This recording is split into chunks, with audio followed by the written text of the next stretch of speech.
일어나셔서 영광하시리고 감사절 주일예를 하나님께 드리시겠습니다.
세상의 주인이신 우리 하나님, 주님이 인간의 삶의 주권을 행사하신다는 사실에 사람들은 거부하고 온몸으로 저항합니다. 그런 분위기 때문에 놀림을 받거나 험한 꼴을 당할까봐 요즘은 주님 이야기하는 게 때론 겁이 나기도 합니다. 하지만 하나님은 세상의 그 어떤 힘에도 전혀 놀라지 않으시는 분이시며 하나님의 자녀인 우리 또한 마땅히 그러해야 함을 이 시간 힘주어 주님 앞에 고백하기 원합니다. 그러므로 우리 모두 코로나 사태에 움츠러들지 않고 더 간절히 주님을 바라보고자 이 자리에 나와왔사오니 오늘 이 시간 다시금 주님 앞에 순종의 기쁨을 알게 하여 주시고 거기에 뒤따르는 담대함과 솟아오르는 용기 또한 경험하는 이 시간 되게 하여 주시옵소서. 예배하고 경배합니다. 주님 영광 받아 주시옵소서. 예수님의 이름으로 기도드립니다. 아멘. 사도신경으로 주님께 신앙 고백 올려드립니다. 전능하사 천지를 만드신 하나님 아버지를 내가 믿사오며 그 외아들 우리 주 예수 그리스도를 믿사오니 이는 성령으로 잉태하사 동정녀 마리아에게 나시고 본디오 빌라도에게 고난을 받으사 십자가에 못 박혀 죽으시고 장사한 지 사흘 만에 죽은 자 가운데서 다시 살아가시며 하늘에 오르사 전능하신 하나님 우편한 자 계시다가 저희로서 산자와 죽은 자를 심판하러 오시리라. 성령을 믿사오며 거룩한 공회와 성도가 서로 교통하는 것과 죄를 사하여 주시는 것과 몸이 다시 사는 것과 영원히 사는 것을 믿사옵나이다. 아멘. 자리에 앉으셔서 산송이장 찬양하십시오.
여호와께 감사하라. 그는 선하시며 그 인자심이 영원하리로다.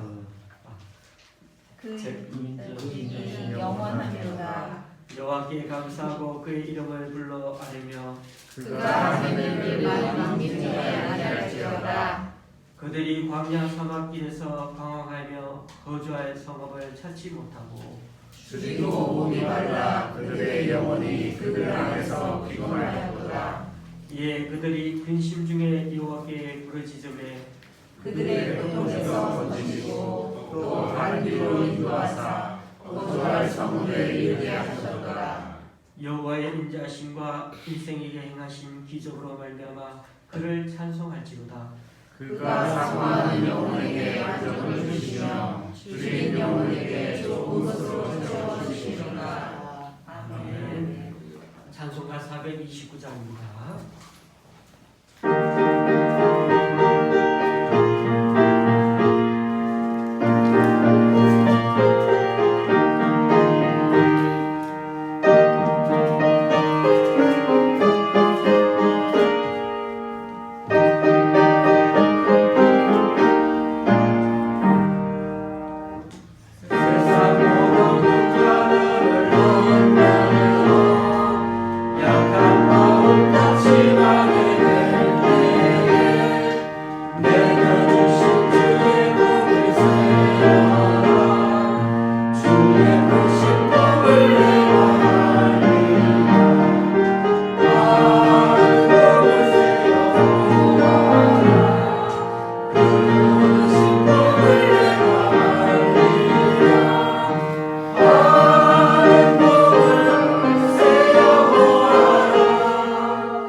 사랑과 은혜가 풍성하신 하나님 아버지, 지난 한 주간 동안도 우리를 세상에서 눈동자같이 지켜주시고 보호하여 주시다가 거룩하고 복된 추수감사절 예배로 참여하여 하나님께 영광을 돌려드리게 됨을 감사합니다.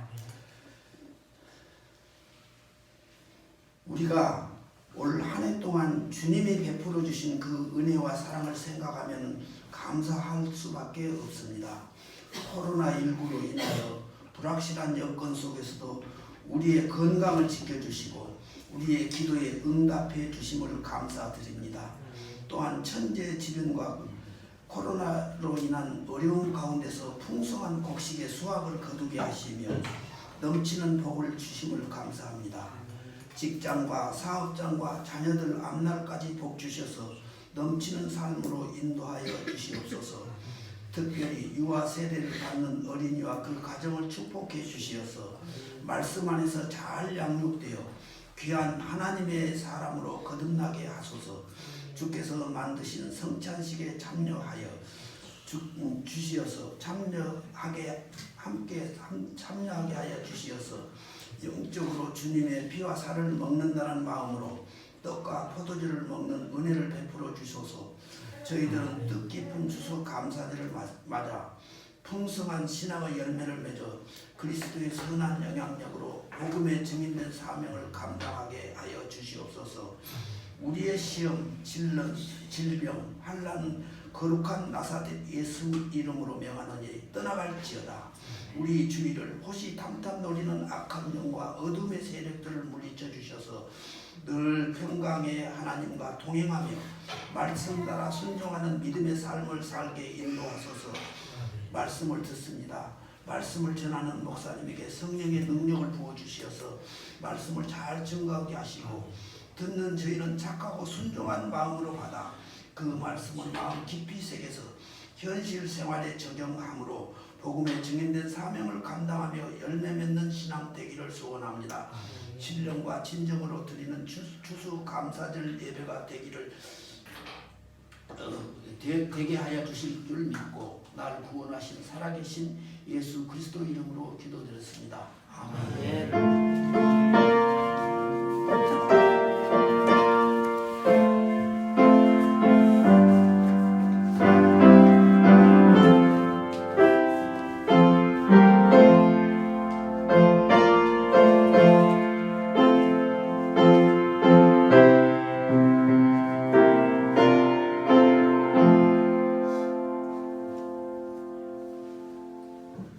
오늘 우리에게 주시는 하나님 말씀은 데살로니가 후서 1장 3절에서 5절까지입니다.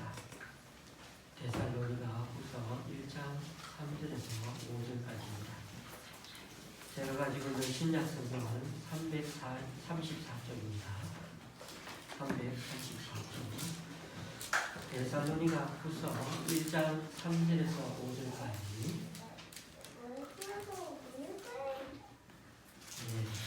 1장 3절에서 5절까지 우리 세 절인데 한 목소리로 함께 봉독하도록 하겠습니다. 형제들아, 우리가 너희를 위하여 항상 하나님께 감사할지니 이것이 당연함은 너희의 믿음이 더욱 자라고 너희가 다 각기 서로 사랑함이 풍성함이니 그러므로 너희가 견디고 있는 모든 박해와 환난 중에서 너희 믿음과 믿음으로 말미암아 하나님의 여러 교회에서 우리가 심히 자랑하노라. 이는 하나님의 공의로운 심판의 표요 너희로 하여금 하나님의 나라에 합당한 자로 여김을 받게 하려 하니 그 나라를 위하여 너희가 또한 고난을 받느니라. 아멘.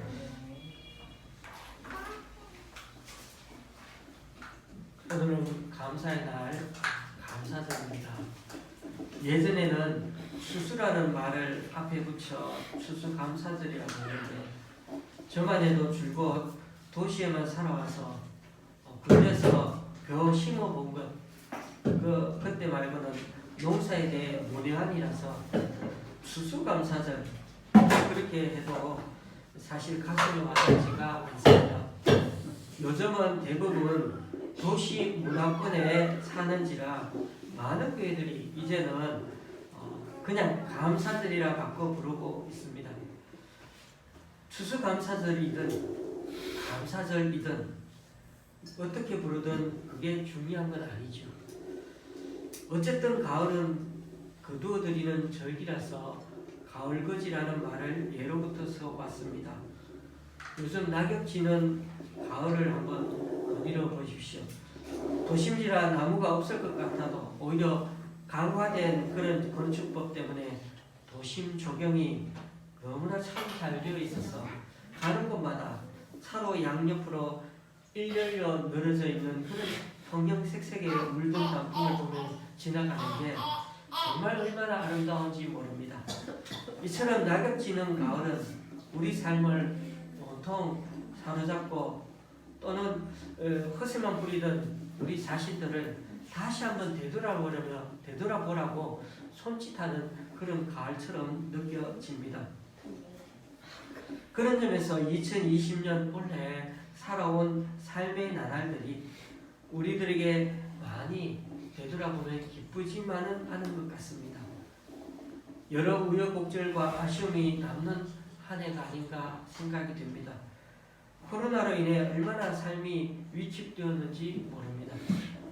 또 그러나 한편으로 생각해보면 주님께서 베푸신 은혜는 또 참 컸습니다. 과분한 은혜를 누리며 살았기에 사실은 이렇게 지금의 내가 그 어려운 상황과 역경 속에서도 그래도 그나마 이 자리에 남아있는 거구나 하는 깨달음을 갖게 되는 것입니다. 사람이 무엇이기에 주께서 그를 생각하시며 인자가 무엇이기에 주께서 그를 돌보시나이까. 시인의 이런 고백이 우리 각자의 고백이 되는 걸 느끼게 됩니다. 그래서 시라는 게 참 힘이 있는 것 같습니다. 수천 년이라는 엄청난 시간의 간격을 넘어서 하나님을 향한 그 마음은 그때나 지금이나 다 동일하구나 하는 것을 절실히 공감하게 됩니다. 그런 면에서 우리가 지금까지 살아온 이 지구 위에서의 인생을 보아도 눈물겨운 순간도 있었지만 그만큼 위로도 컸던 것입니다. 마음이 무거운 순간들도 있었지만 우리를 억누르던 그 짐으로부터 해방되는 기쁨도 있었습니다. 마치 세상 천지에 혼자인 것 같이 정말 쓸쓸했던 순간도 있었지만 또한 말없이 다가와 나에게 따뜻한 가슴이 되어준 이들도 우리 곁에 있었습니다. 갑작스럽게 건강을 잃어 어쩔 줄 몰라 하던 순간도 있었지만 그 때문에 이제는 더욱 생을 소중하게 여기게 되었습니다. 또 다른 시편 9절에는 이런 말씀도 있습니다. 내가 주께 감사하오면 나를 지으심이 심히 기묘하심이라. 주께서 하시는 일이 기이함을 내 영혼이 잘 아나이다. 우리가 감사하게 생각하는 것은 대개 건강, 사업, 진학, 취직, 승진, 결혼, 자녀, 아파트 당첨, 뜻밖의 행제 등등 우리가 바라는 일이 뜻대로 이루어진 것들입니다. 하지만 성도인 우리가 진정으로 드려야 할 감사는 사실 그 이상이어야 하지 않을까요? 하나님이 숨을 불어넣으신 이 생을 정말 기뻐할 줄 알고 사는 것이야말로 우리가 드려야 할 감사 기도라는 것입니다. 그렇습니다. 우리가 자주 까먹는 감사의 기본은 나를 여기에 있게 하신 분이 계시다는 사실입니다. 지구 위를 내려다보시는 하나님이 아득한 그 과거에도 그리하셨고 우리 각자 생을 마치는 그날까지 지금도 쭉 지켜보고 계실 거라는 사실을 그 사실을 자주 기억해내는 사람이야말로 그 누구보다 생에 대한 자신감을 갖고 살아가게 될 것입니다. 그러나 이 세상을 밀림의 정글로 받아들이고 생존 경쟁, 적자 생존을 외치며 사는 사람들은 그저 자기 눈앞에 매달린 고기를 삼키려고 경기장을 질주하는 개들처럼 욕망의 경기장서 질주하느라 늘 숨이 가빠옵니다.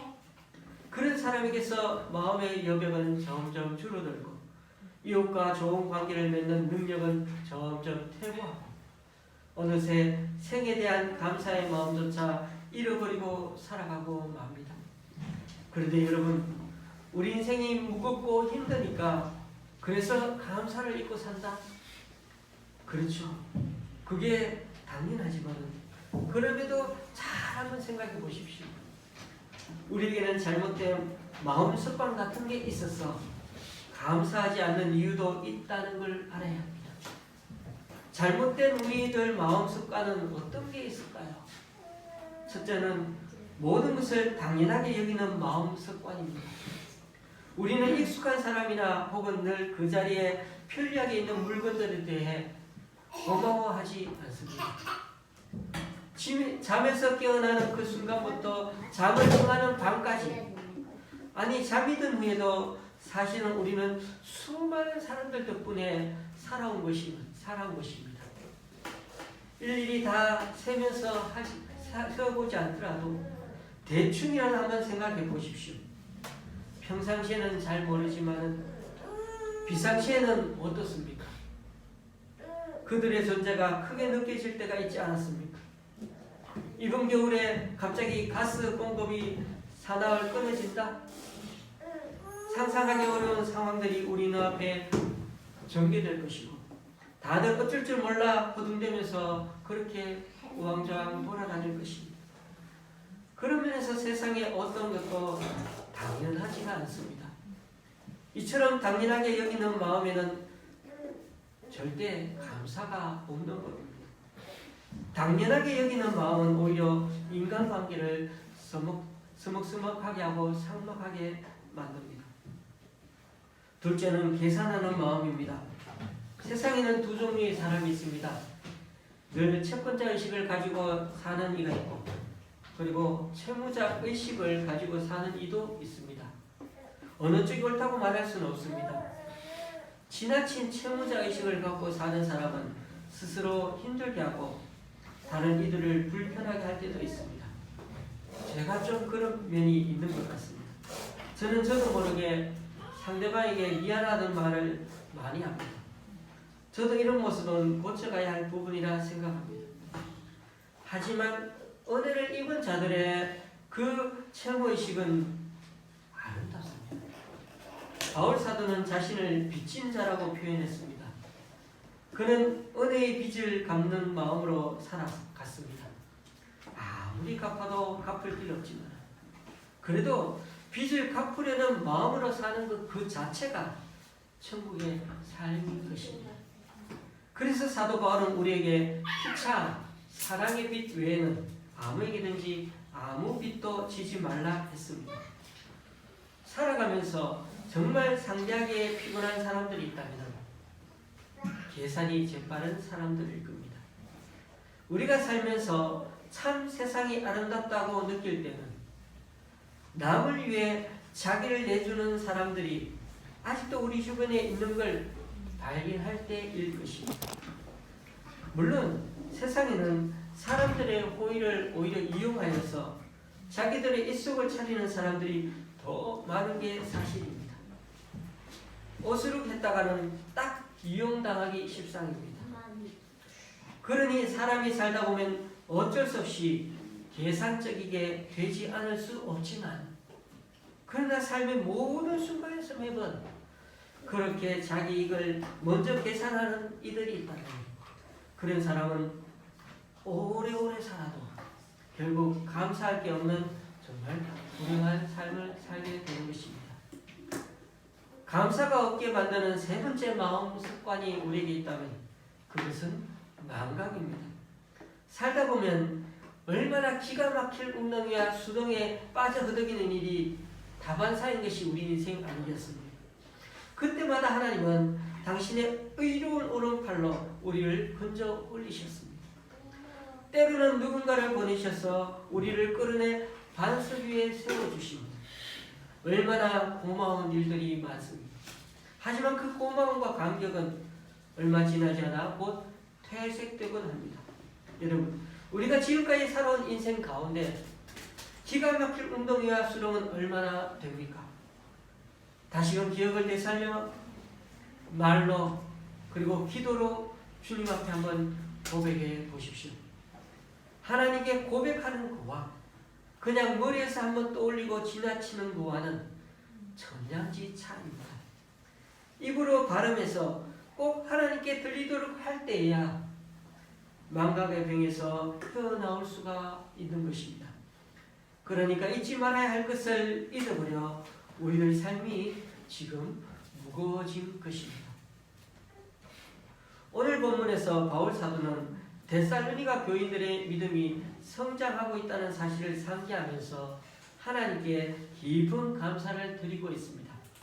3절 말씀, 형제들아 우리가 너희를 위하여 항상 하나님께 감사하지 이것이 당연함은 너희의 믿음이 더욱 자라고 너희가 다 각기 서로 사랑함이 풍성함이니 교회마다 목사님들의 가장 큰 행복은 성도들의 신앙 성장입니다. 자라지 않는 아이 같이 느껴질 때 마음이 아픕니다. 여전히 초보적인 교리의 수준에서 못 벗어나고 제자리만 몇 노는 것 같을 때 때론 자괴감이 들기도 합니다. 그렇다면 여러분, 믿음이 깊어지는 것을 우리는 어떻게 알 수가 있을까요? 하나님의 마음에 깊이 공감하는가를 보면 됩니다. 하나님은 하나님을 잘 믿는 사람도 사랑하시지만 하나님의 마음을 알아들이는 이들을 귀히 여기십니다. 하나님이 주신 이 생명을 갖고 우리가 아름답게 살아내는 것, 그것이 하나님의 뜻입니다. 그와 동시에 하나님의 마음이 머물고 있는 곳에 우리 마음도 함께 있어야 하는 것도 중요합니다. 매스컴을 통해 새로운 정치 얘기를 매일 들을 수도 있겠지만 그런 것들보다 뉴스 중에는 참 안타까운 소식을 접할 때도 있지 않습니까? 안 됐다, 이 정도로 끝나는 게 우리들 마음이지만 하나님의 마음은 어떠할 것 같습니까? 같은 뉴스를 보고 같은 소식을 접하는데도 그 느끼는 마음은 너무나 다를 수 있습니다. 하나님은 우리처럼 신기한 뉴스거리에 관심이 가는 게 아니라 안타까운 뉴스에 마음이 아파하시는 분입니다. 어떻게 보면 그 뉴스를 보고 들으며 아파라고 하시는데 우리는 너무 굳어져서 아파할 줄 모르는 사람이 되어가는 것입니다. 자기와 자기 가족의 아픔에 대해서는 예민합니다만 그러나 다른 이들이 겪는 아픔에 대해서는 어지간히 이제는 면역이 되어서 좀처럼 아파하지 않은 우리들의 모습은 아닌가 모르겠습니다. 세상의 아픔을 외면하는 순간 우리는 하나님도 외면하는 게 된다는 것을 잊지 말아야 합니다. 그러므로 우리가 아침에 일어나 온갖 인터넷 기사에 둘러싸여 여기저기 눌러서 클릭해 볼 때 하나님의 마음으로 뉴스 기사를 읽는 우리 자신이 되도록 계속 노력해야 할 것입니다. 믿음이 크게 자라고 있음을 보여주는 또 다른 지표는 오늘 말씀에처럼 서로에게 베푸는 사랑이 풍성해지는 것입니다. 인색한 마음은 신앙 성장을 가로막는 걸림돌입니다. 예수님과 깊은 마음의 일치를 경험하면 할수록 우리의 가슴도 점점 넓어집니다. 누군가를 배제하고 따돌리지도 않게 될 것이고 상대의 연약함까지도 품어 안게 됩니다. 나에게는 사람을 눈앞에 딱 만나면 그때부터 그 사람을 한눈에 판결해내는 요상한 습관이 있지는 않습니까? 그런데 아무 사람을 만나더라도 그 사람의 결점이나 과거를 덜추어내지 않는 습관을 들이는 것, 그리고 결함을 발견해도 오히려 침묵을 지키고 즉시 마음에서 우러나오는 용서를 내 안에서 시행하는 것, 이 두 가지를 제대로 할 수만 있다면 이것이야말로 진정한 신앙 수도자의 길이 아니겠습니까? 데살로니가 교회를 통해 배우는 것은 이처럼 믿음이 자란다는 것은 하나님의 마음을 갖는 것이며 상대의 연약함까지도 품을 줄 아는 마음이 있음을 보게 됩니다. 사도 바울은 데살로니가 교인들의 믿음이 성장하고 있고 그 결과 서로에게 베푸는 사랑이 더 풍성해지는 것을 확인했으니 얼마나 행복하겠습니까? 그런데 그들의 믿음은 그냥 평안함 속에서 형성된 것이 아니었습니다. 그들은 오히려 온갖 박해와 환난 가운데 처해 있었습니다. 유대인들의 박해가 있었고 자기들과 다른 방식으로 살아가는 이들의 질투로 인해서 당하는 박해도 또한 있었습니다.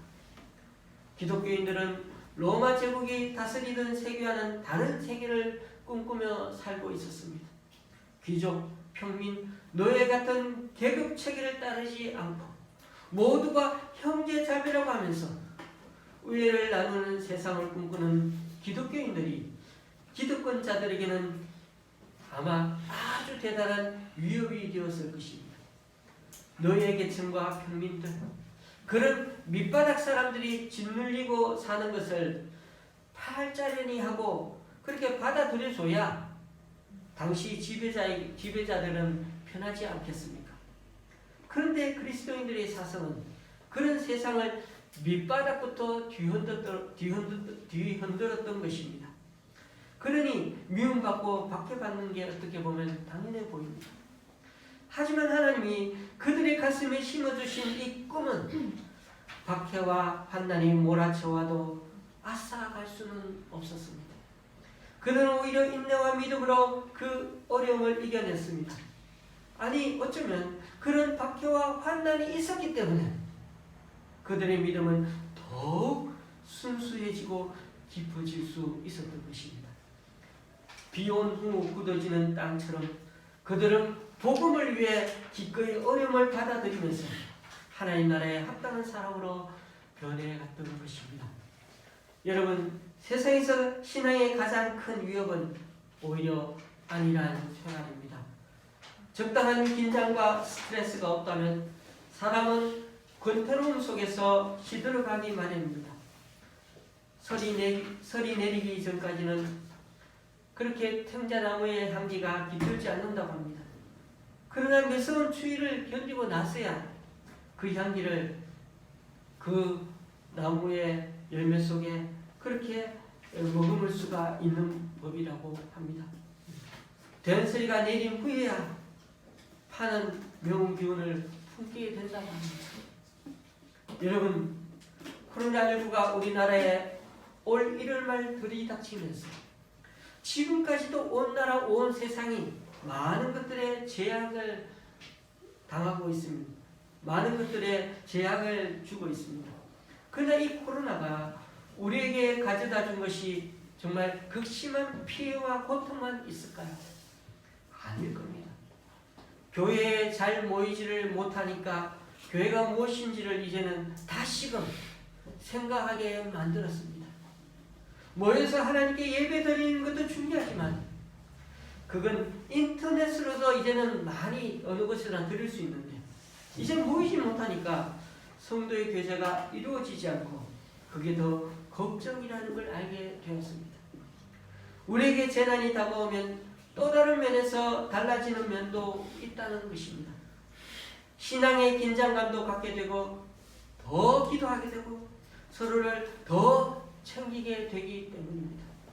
그래서 재난이 고맙다는 말이 아니라 재난에 대처하는 이들 가운데서 아름다운 성인과 돌봄에 대한 신앙 이야기들이 여기저기서 속속 나타나고 그리스도의 사랑을 닮아가는 모습들이 또한 드러나게 된다는 것입니다.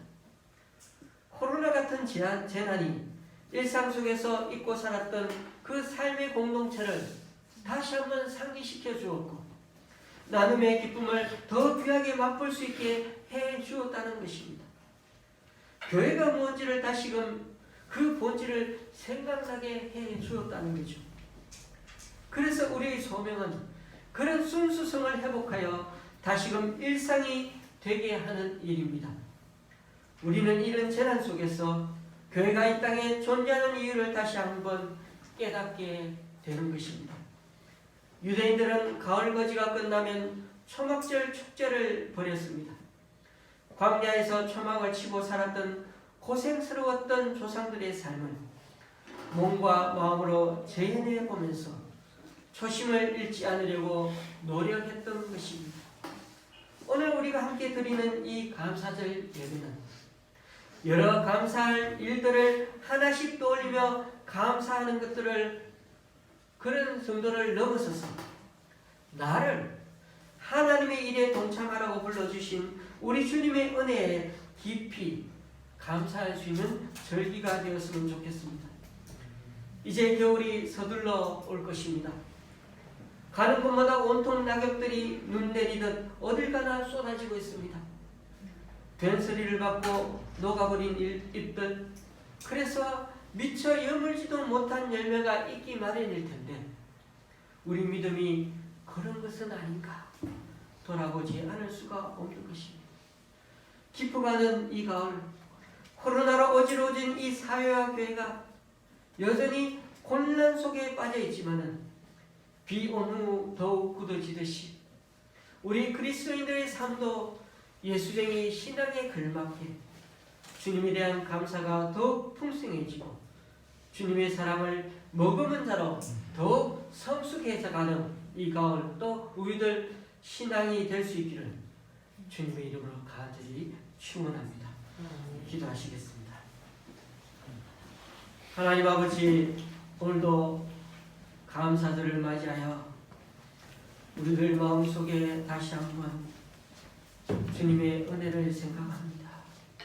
사람이 고마운 줄 모르면 그게 사람이 아닌 거라고 하는 말도 있듯이 정말 우리들 가슴에 우리 주님의 놀라우신 그 은총이 다시 한번 당연히 여기는 것이 아니라 계산하며 사는 것이 아니라, 그리고 또한 우리가 더 주님을 바라보면서 이제는 주님에 대한 온전한 마음으로 잊지 아니하고 더 주님 앞에 입술로 드러내면서 고백하며 감사하며 살아가는 주님의 사람들이 되게 하여 주시옵소서.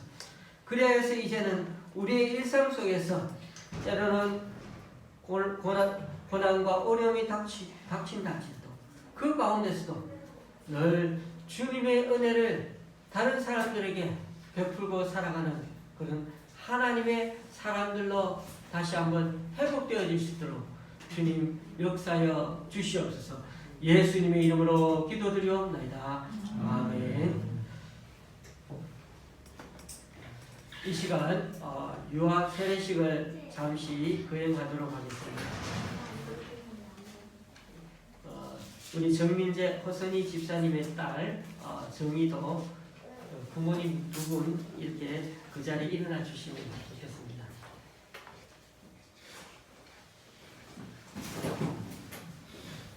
좀 불편하지만은 세례 문답을 하실 때 저와 같이 오른손을 들어주시면 좋을 것 같습니다. 제가 물을 때 아멘으로 대답해 주시면 되겠습니다. 여러분은 여러분의 자녀가 여러분의 몸을 통해 태어나긴 했지만 여러분의 소유물이 아니라 하나님의 자녀임을 믿으십니까? 여러분은 여러분의 자녀가 예수 그리스도의 보혈에 의한 씻음과 성령님의 새롭게 하시는 은혜를 받아야 할 것을 믿으십니까? 여러분은 여러분의 자녀가 세례의 의미를 이해하고 그 위에 자신의 삶을 구축할 수 있도록 여러분의 자녀에게 성부, 성자, 성령님을 알게 해줄 것을 믿으십니까? 여러분은 여러분의 자녀 앞에서 겸손한 마음으로 하나님을 의지하여 친히 경건의 본을 보이기로 힘쓰며 예수 그리스도 안에서 말씀과 믿음으로 양육할 것을 수양하십니까? 여러분은 여러분의 자녀가 하나님을 예배하는 기쁨을 알고 예수님 안에서 성장되어 갈 수 있도록 교회 생활을 하게 할 것을 수양하십니까? 아멘. 이제 손 내려주시고요. 여러분으로 하여금 이 서약을 하게 하시고 또 이 서약을 받으시는 주님께서 이 서약대로 자녀를 양육해 가도록 여러분에게 은총을 베풀어 주실 것을 믿습니다. 자, 이 시간에 한번 기도하겠습니다. 사람의 생명을 창조하시고 그 생명을 이 땅에 보내시며 그 인생을 인도하시는 참 좋으신 하나님, 오늘 유아 세례를 받는 우리 이도를 이 가정에 허락해 주시고 믿음의 가정에서 그리스도인으로 자라게 해주셔서 참 감사합니다. 하나님께서는 사람의 걸음을 정하시고 그 길을 기뻐하신다고 말씀하셨습니다. 이 아이의 인생 첫 걸음부터 마지막 걸음까지 정하여 주시고 그 걸음이 하나님께서 기뻐하시는 걸음이 되도록 인도하여 주시옵소서.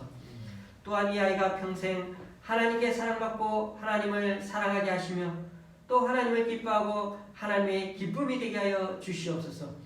이제 이 아이가 신실한 하나님의 자녀로 자라가고자 하오니 부모님이 바로 옆에서 믿음으로 잘 세워나갈 수 있도록 든든한 울타리가 되도록 주님 도와주시옵소서. 때로는 내 자식이라 생각하고 내 마음대로 키워보고 싶은 마음도 들겠지만 그 착각이 오래가지 않게 도와주시옵소서. 무엇보다도 아빠와 엄마가 이 자녀에게 바른 삶이 무엇인지를 삶으로 보여줄 수 있도록 늘 무릎 꿇는 부모가 되게 하여 주시옵소서. 지금은 이 아이가 부모의 신앙 고백으로 유아 세례를 받지만 앞으로 더 커가서는 스스로 신앙 고백할 수 있도록 주님 인도하여 주시옵소서. 예수님의 이름으로 기도드립니다. 아멘. 자, 이제 우리 부모님 앞으로 이렇게 나와주시면 좋겠고요.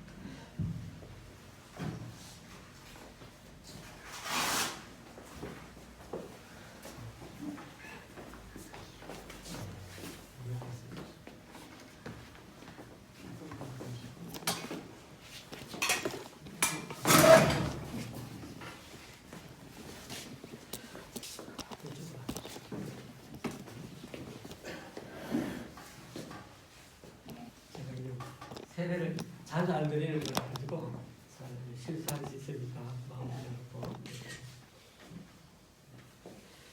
자, 우리 기도하면서 하나님께 세례를 드리겠습니다.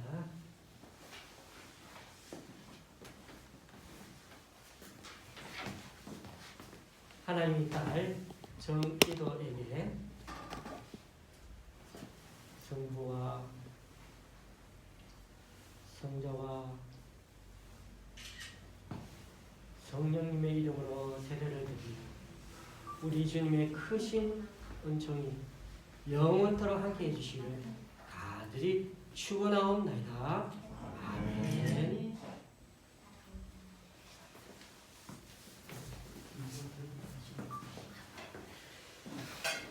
우리 두 분은 옆에 좀 서주시고요. 네, 선포를 하겠습니다. 이제 정이도 아가는 대한예수교 장로의 좋은 신학교의 유아 세례 교인이 되었음을 성부와 성자와 성령님의 이름으로 선포합니다. 하나님께서 이 아이 위에 은혜와 평강으로 함께해 주실 것을 믿습니다. 아멘. 자, 이제 돌아서 우리 같이 한번 축하할 텐데 주보 3면에 보니까 축하 노래가 있습니다.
유아세례 교인이 한 명 더 늘었습니다. 원래는 이 시간에 우리 이렇게 세례 소감도 발표하고 하면 좋겠는데 제가 일부러 부탁은 하지 않았습니다. 감사절을 맞아 성찬식을 거행하도록 하겠습니다. 우리 성찬이 앞에 나와주시겠습니다. 찬송가 254장 1절, 2절, 3절 이제 찬양할 수 있습니다.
너에게 전한 것은 주께 받은 것이니 곧 주 예수께서 잡히시던 밤에 떡을 가지사 축사하시고 떼어 이르시되 이것은 너희를 위하는 내 몸이니 이것을 행하여 나를 기념하라 하시고 식후에 또한 그와 같이 잔을 가지고 이르시되 이 잔은 내 피로 세운 새 언약이니 이것을 행하여 마실 때마다 나를 기념하라 하셨습니다. 너희가 이 떡을 먹으며 이 잔을 마실 때마다 주의 죽으심을 그가 오실 때까지 전하는 것이니라. 그러므로 누구든지 주의 떡이나 잔을 합당하지 않게 먹고 마시는 자는 주의 몸과 피에 대하여 죄를 짓는 것이니라. 사람이 자기를 살피고 그 후에야 이 떡을 먹고 이 잔을 마실지니 주의 몸을 분별하지 못하고 먹고 마시는 자는 자기의 죄를 먹고 마시는 것이니라. 이 시간 먼저 주님께서 우리 위에 찢으신 몸을 기념해서 떡을 나누기로 하겠습니다. 세례 받고 입교하신 분들은 이 떡을 받으시기 바랍니다. 받으신 후에는 저와 함께 기도한 후에 떡을 드시면 되겠습니다.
자비로우신 하나님, 우리를 구속하시려고 독생자 아기 예수님을 이 땅에 보내시고 십자가 위에서 친히 그 고난과 수욕을 당하시고 또 돌아가시게 하므로 우리를 죄와 사망에서 해방시켜 주셔서 참 감사합니다. 하나님 앞에 구속함을 입은 우리들이 하나님의 사랑과 그리스도의 은혜를 기억하면서 이 성찬식을 거행합니다. 성회에 동참하면서 주님의 몸을 대할 때 우리의 심령이 날로 새로워지게 하시고 우리의 삶 또한 변화되게 주시옵소서. 주님과 우리가 연합된 자로서 우리를 위해 당하신 그 주님의 고난과 죽으심 그리고 부활의 승리가 우리들 인생에도 나타나게 하시오. 세상에서의 삶이 주님과 동행하는 하루하루가 되게 주옵소서. 그러므로 오늘 이 성찬 예식이 매일 먹는 세 끼의 밥상 앞에서 주님의 영적인 양식을 공급받는 것처럼 주님의 힘으로 살아가는 좋은 시학교의 손로 이곳에 참석한 성도님들이 다 되게 하여 주시옵소서. 예수님의 이름으로 기도드립니다. 아멘.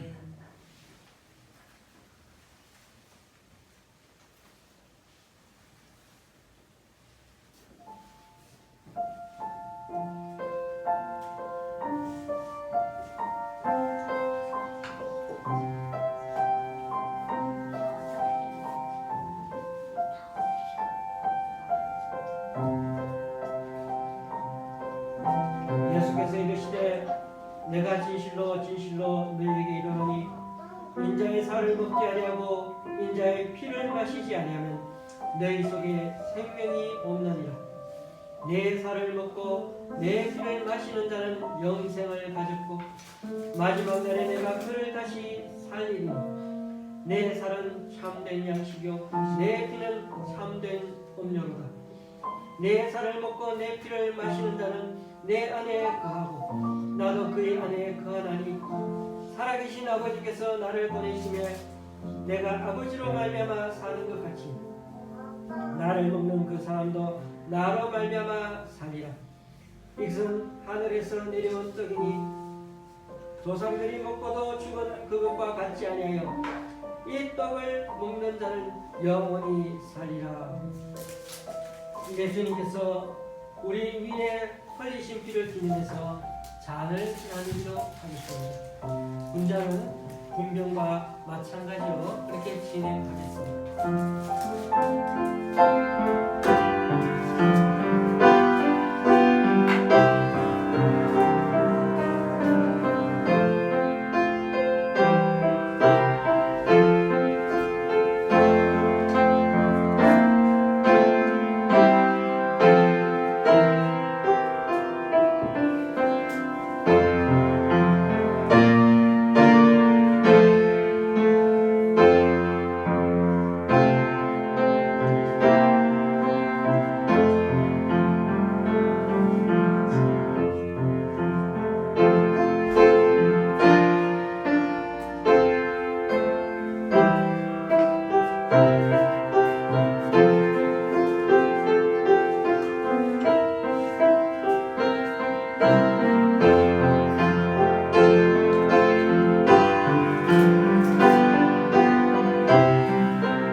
하나님, 우리가 세상을 하루하루 살아가는 게 때로는 참 힘들고 어려울 때가 있습니다. 그럴 때마다 세상과 타협하기도 하고 이 어려운 자리 어떻게든 피하게 해달라고 기도도 해봅니다. 돌아보면 우리는 어려운 것 같이 행동하는데 우리 또한 세상과 마찬가지로 죄인의 개수 같은 존재들임을 고백합니다. 이 시간 우리들 주님의 보혈에 의지하여 다시금 우리들 마음과 태도를 새롭게 정리하게 하시고 성찬의 놀라운 혈액이 우리들 자신들에게서 먼저 나타나는 이 시간이 되게 하여 주옵소서. 나에게 찾아오신 그 주님의 사랑 더 깊이 깨닫고 비록 작은 교회지만 주님 안에서 참된 교제와 신앙생활의 의미를 더 알아가는 귀한 성도들이 다 되게 하여 주옵소서. 앞으로 매일 주님 말씀 대할 때마다 우리 죄 씻어주신 주님의 보혈로 말미암아 하루하루 생활 속에서 우리 자신들에게 구체적으로 적용될 수 있도록 우리의 시야를 열어주시고 용기를 갖고 순종하는 길을 걸어갈 수 있게 인도하여 주시옵소서. 예수님의 이름으로 기도드립니다. 아멘.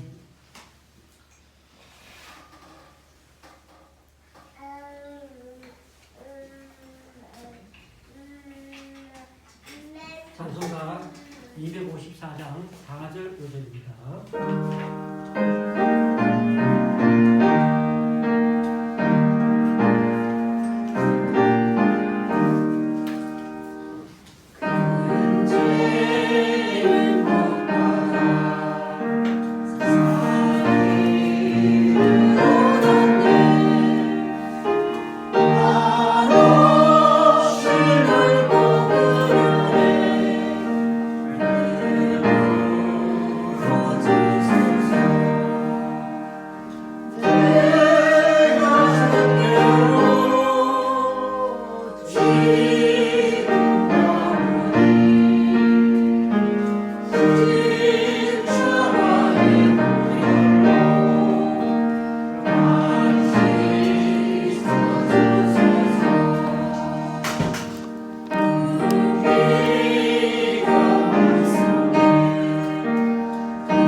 성도님 가정에서 감사 헌금 올려드립니다.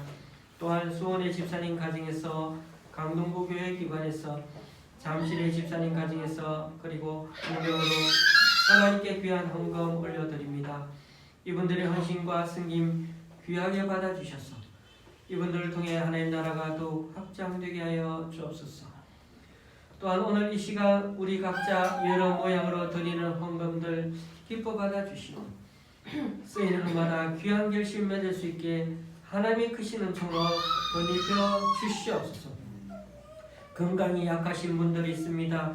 특히 겨울로 넘어가는 환절기에 고비를 맞아 힘들어하는 분들과 그 가정 주님께서 치료의 손길 은총의 빛으로 치유하여 주시옵소서.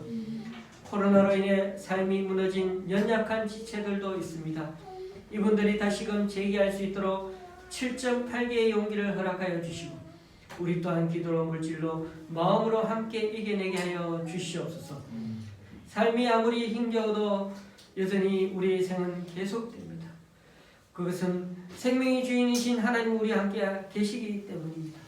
오늘도 살아온 날에도 감사하지만 앞으로 살아갈 날에도 늘 감사할 줄 아는 사람이 되게 하여 주셔서 흐리고 어두운 날에도 소망의 하나님을 바라보는 그런 자가 되어서 결코 낙심하지 않고 오늘 말씀처럼 기뻐하고 감사하는 이에게 더욱더 크신 하나님의 복을 내려주는 놀라운 그런 이 감사절의 기쁨을 누리는 우리들 되게 하여 주시옵소서.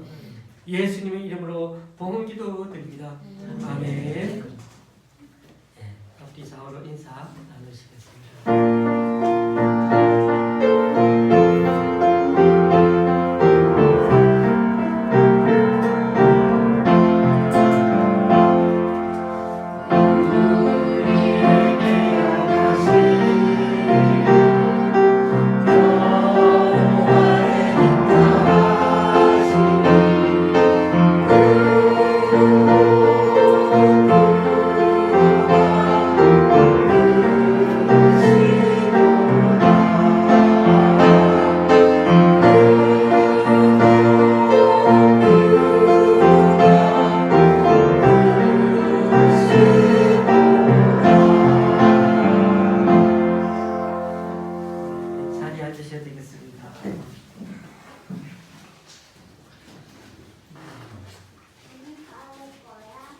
교회 소식을 알려드리겠습니다.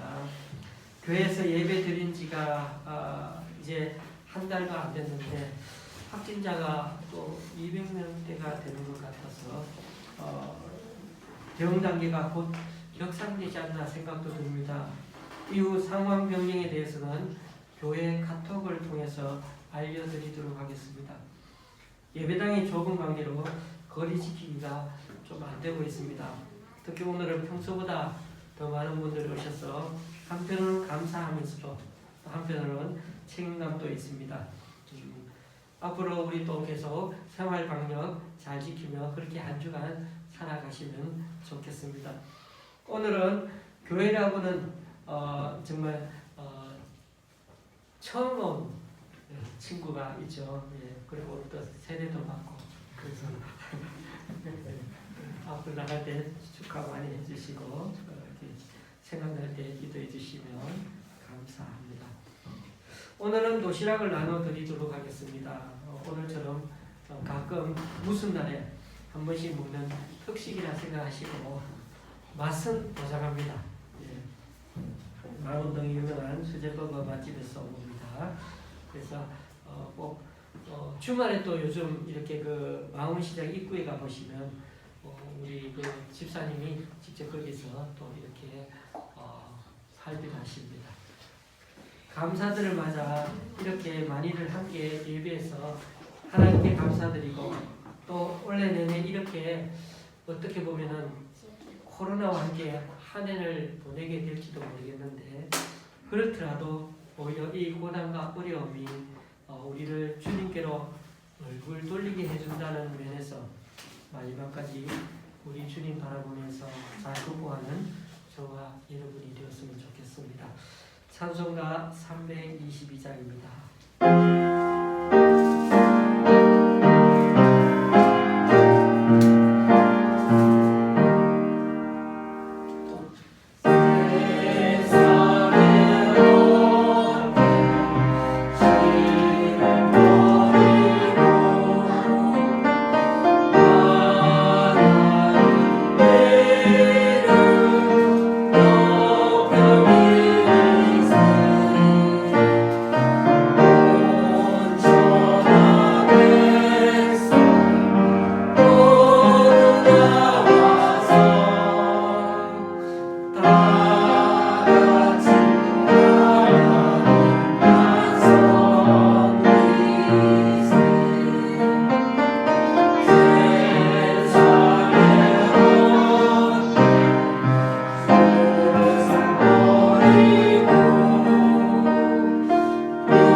하나님 아버지의 크신 사랑과 성령님의 교통 조직해 하심이 코로나19로 경제가 무너지고 사회가 혼란스러운 가운데 맞이한 이 감사절기에서 모든 걸 당연히 여기는 마음, 늘 계산하는 마음, 쉽게 감사를 망각해버리는 마음 같은 그런 우리들의 잘못된 마음 습관을 이제는 바로잡아 더 힘들고 더 어려움이 가속하리로도 오히려 더 믿음이 순수해지고 깊어져간 데살로니가 교인들처럼 우리들 삶에서도 진정한 감사의 순수성을 회복하기를 간절히 소망하는 여기 있는 사람들, 오늘 부모님과 유아 세례 받은 우리 이도와 그리고 이곳에 모인 모든 교우들 위해 이제부터 영원히 함께 하시기를 간절히 축원하옵나이다.